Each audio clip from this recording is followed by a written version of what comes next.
चुनाव से पहले राजस्थान के मुख्यमंत्री अशोक गहलोत ने ट्वीट कर किया बड़ा ऐलान। राज्य में हर महीने हर परिवार को मिलेगी 100 यूनिट फ्री बिजली, साथ ही 200 यूनिट तक बिजली पर नहीं लगेगा कोई शुल्क और सरचार्ज। अशोक गहलोत ने ट्वीट में आगे लिखा कि 100 यूनिट प्रति माह तक बिजली इस्तेमाल करने वालों का बिल शून्य होगा। इसके अलावा किसी को एडवांस बिल भी नहीं भरना होगा। सीएम गहलोत के मुताबिक ये फैसला महंगाई राहत शिविरों के सुझाव के बाद लिया गया, यानी जनता के फीडबैक के बाद बिजली बिल को माफ करने का ऐलान किया गया। पिछले बजट में मैंने घोषणा की थी 50 यूनिट जो निःशुल्क दी जा रही है उसको 100 यूनिट किया जाएगा। उसके अनुसार 1 मई से ये घोषणा प्रारंभ हुई और पहला बिल आएगा अभी 1 से 15 जून के बीच में। उसमें 100 यूनिट तक तमाम प्रदेशवासियों को, चाहे वो कितनी बिजली कंज्यूम करे तब भी। दिल्ली के जंतर मंतर पर पहलवानों का धरना लगातार जारी है। मुजफ्फरनगर में पहलवानों के समर्थन में आज होगी सर्वखाप पंचायत। ऐतिहासिक चौपाल गांव शोरम में ये सर्वखाप पंचायत होगी। खाप पंचायत में खापों के चौधरी करेंगे शिरकत। उम्मीद जताई जा रही है कि खिलाड़ियों के मामले में खाप के चौधरी कोई बड़ा फैसला आज ले सकते हैं। कोलकाता में टीएमसी की ओर से पहलवानों के समर्थन में निकाला गया मार्च। विशाल मार्च में बंगाल की सीएम ममता बनर्जी भी उतरी और कहा पहलवानों को इंसाफ मिलना चाहिए। पहलवानों के लिए सड़कों पर उतरकर मार्च निकालने वाली ममता बनर्जी बनी पहली सीएम। पहलवानों के समर्थन में टीएमसी आज फिर निकालेगी कोलकाता में कैंडल मार्च। पहलवानों के धरने पर केंद्रीय मंत्री अनुराग ठाकुर का बयान आया सामने। अनुराग ठाकुर ने कहा कि खिलाड़ियों को जांच का इंतजार करना चाहिए। अनुराग ठाकुर ने कहा कि उचित यही होगा कि जब तक जांच पूरी नहीं हो जाए तब तक कोई ऐसा कदम नहीं उठाए जिससे खेल और खिलाड़ी दोनों ही प्रभावित हो। देश में खेल प्रधानमंत्री मोदी के नेतृत्व में आगे बढ़ा है। पहलवानों को बृजभूषण शरण सिंह ने दी बड़ी चुनौती। बृजभूषण ने कहा कि आरोप साबित हुआ तो फांसी पर लटक जाऊंगा। रेसलर्स के पास सबूत है तो पुलिस को दे। पहलवान लगातार इमोशनल ड्रामा कर रहे हैं। आज इस आरोप से, और ये आरोप एक ऐसा आरोप है कि किसी के ऊपर भी लगा दो, किसी के ऊपर भी लगा दो तो अपने ही लोग कहने लगते हैं अरे भैया बिना धुआं के, बिना आग के धुआं नहीं उठा, कुछ ना कुछ। पहलवानों के धरने पर बोले रक्षा मंत्री राजनाथ सिंह। रक्षा मंत्री ने कहा कि निश्चित रूप से समाधान निकलेगा। मामले की जांच चल रही है। निश्चित रूप से उसका समाधान निकलेगा। मामले की जांच चल रही है। बीजेपी सरकार के 9 साल पूरे होने पर प्रधानमंत्री नरेंद्र मोदी राजस्थान के दौरे पर पहुंचे। किशनगढ़ एयरपोर्ट पर बीजेपी नेताओं ने पीएम मोदी का जोरदार स्वागत किया। वहीं यहां से पीएम मोदी पुष्कर पहुंचे जहां उन्होंने ब्रह्म मंदिर में दर्शन किए और इस दौरान मंदिर के पुजारी ने पीएम मोदी को इलायची की माला और साफा पहनाया। प्रधानमंत्री ने पुष्कर में भाषण दिया जिसके बाद पीएम मोदी ने अजमेर में एक जनसभा को संबोधित किया। रैली में पीएम ने कांग्रेस पर जोरदार हमला बोला।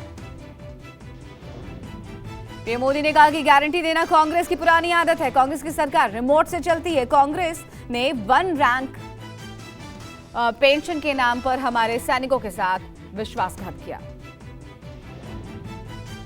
पीएम मोदी ने संसद भवन के उद्घाटन में न पहुंचने पर कांग्रेस समेत विपक्ष पर साधा निशाना। उन्होंने कहा कांग्रेस और इसके जैसे कुछ दलों ने 60,000 मजदूरों की मेहनत को लात मारी है।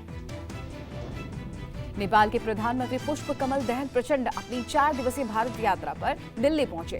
दिल्ली एयरपोर्ट पर केंद्रीय मंत्री मीनाक्षी लेखी ने उनका स्वागत किया। पीएम बनने के बाद प्रचंड की ये पहली विदेश यात्रा है।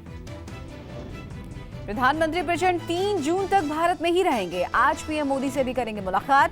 दोनों नेताओं की बातचीत में कई अहम समझौतों पर दस्तखत होने की उम्मीद। प्रचंड की भारत यात्रा के दौरान दीर्घकालिक बिजली, व्यापार और रेलवे से संबंधित कई मुद्दों पर बन सकती है सहमति। प्रचंड ने राष्ट्रीय सुरक्षा सलाहकार अजीत डोभाल से भी मुलाकात की। 2 जून को पीएम प्रचंड मध्य प्रदेश के इंदौर जाएंगे। वहां वो शहर की स्वच्छता और कचरा प्रबंधन पहलुओं का अध्ययन करेंगे। उज्जैन के महाकालेश्वर मंदिर में भी पूजा पाठ करेंगे। केंद्रीय गृह मंत्री बुधवार को मणिपुर दौरे पर रहे और अमित शाह ने मोरेह में कुकी प्रतिनिधि मंडल से मुलाकात की। इससे पहले उन्होंने सुरक्षा अधिकारियों से बात की। अमित शाह ने कांगपोकपी में एक राहत शिविर का भी दौरा किया। बुधवार को हुई केंद्रीय कैबिनेट की बैठक में मोदी सरकार ने किसानों के लिए अन्न भंडारण योजना को मंजूरी दे दी है। इसे लेकर सहकारिता मंत्री की अध्यक्षता में कमेटी बनाई जाएगी। देश में अनाज भंडारण क्षमता फिलहाल 1450 लाख टन है। अब इसमें 700 लाख टन भंडारण की क्षमता और बढ़ाई जाएगी।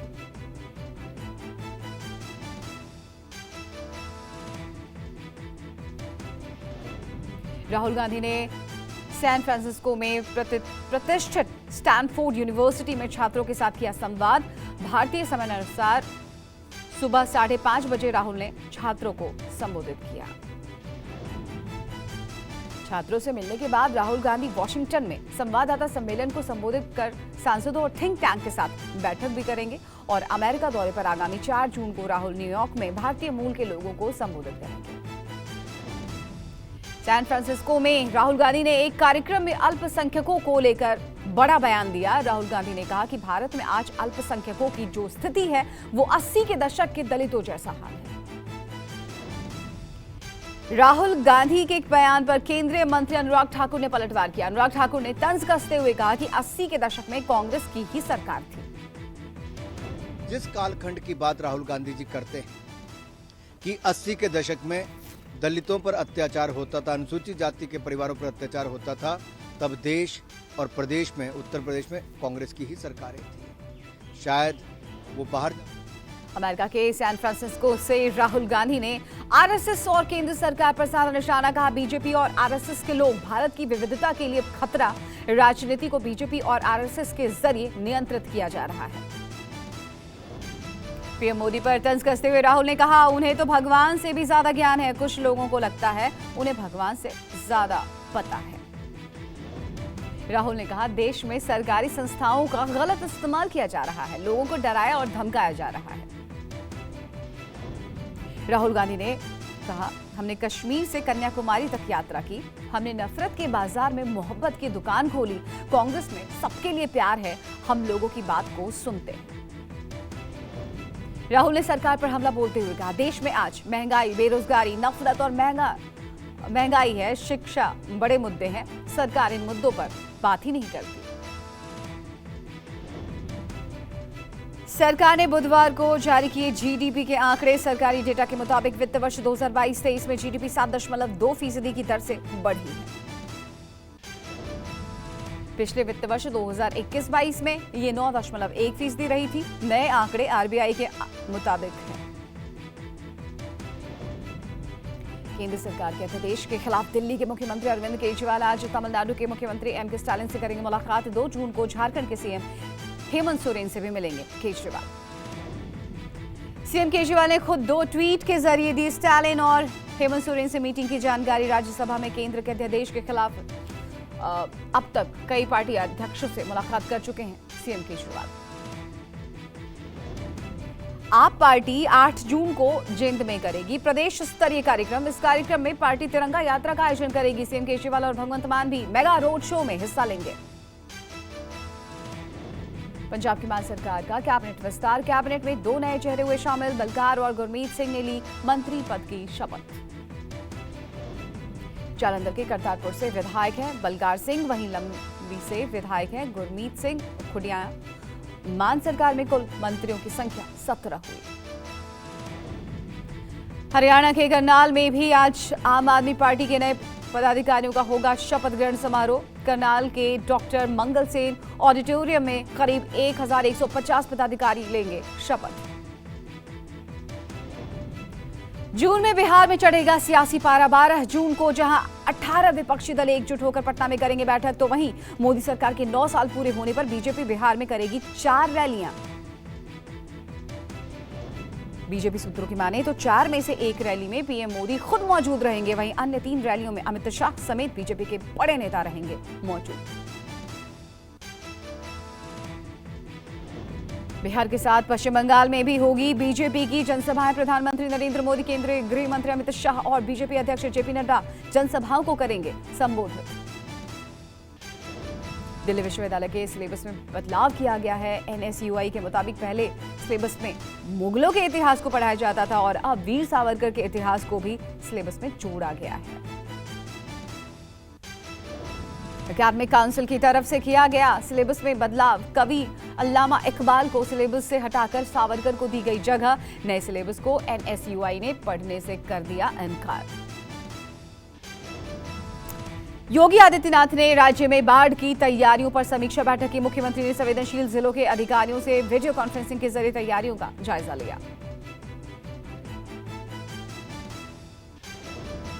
नो टोबैको डे के मौके पर दिल्ली में डब्ल्यूएचओ के ऑफिस के बाहर तंबाकू उत्पाद किसानों ने धरना प्रदर्शन किया और जमकर नारेबाजी की। किसानों का आरोप है कि ये संस्था हमेशा किसानों के खिलाफ काम करती है। किसानों से सरकार से मांग की है कि अगर तंबाकू को बैन करना ही है तो डब्ल्यूएचओ 1000 करोड़ की सहायता राशि इन्हें मुहैया कराए, साथ ही दूसरी फसल उगाने के लिए सब्सिडी भी दे। केंद्रीय रेल मंत्री अश्विनी वैष्णव ने बीकानेर पुणे एक्सप्रेस ट्रेन को दिखाई हरी झंडी। अश्विनी वैष्णव ने कहा, आने वाले महीनों में रेलवे क्षेत्र में बहुत सारी नई क्षमताएं पैदा होंगी। मुंबई के प्रदर्शनी पार्क में दूसरी सुरंग के ब्रेक थ्रू के लिए भूमि पूजन। सीएम शिंदे और डिप्टी सीएम देवेंद्र फडणवीस रहे मौजूद। गोवा के मुख्यमंत्री प्रमोद सावंत ने पुनर्निर्मित प्रशासनिक भवन का उद्घाटन किया। इसे मंत्रालय नाम दिया गया।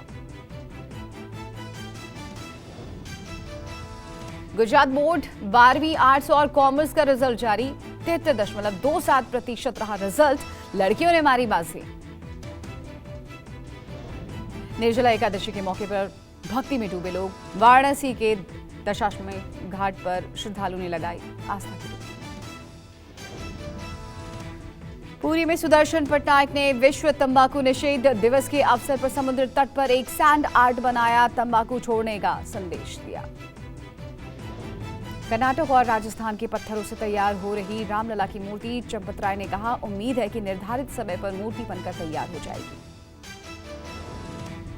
छत्तीसगढ़ के रायगढ़ के ऐतिहासिक रामलीला मैदान में आयोजित होने वाले 3 दिवसीय अंतर्राष्ट्रीय रामायण महोत्सव की तैयारियां पूरी। मुख्यमंत्री भूपेश बघेल करेंगे आज कार्यक्रम का उद्घाटन। अयोध्या में राम मंदिर के गर्भगृह में आज से नक्काशीदार पत्थर लगाए जाएंगे। राम मंदिर ट्रस्ट ने सीएम योगी आदित्यनाथ और डिप्टी सीएम केशव प्रसाद मौर्य को किया आमंत्रित। वैदिक मंत्रोच्चार और पूजा पाठ के बीच सुबह 9 बजे से पत्थरों को जोड़ने का काम शुरू होगा। राम मंदिर में गर्भगृह समेत ग्राउंड फ्लोर का 85% काम पूरा हुआ। गुजरात के राजकोट में आज से बागेश्वर धाम के धीरेन्द्र शास्त्री लगाएंगे 2 दिवसीय दिव्य दरबार। धीरेन्द्र शास्त्री का ये दरबार आज और कल राजकोट के रेस कोर्स मैदान में लगेगा।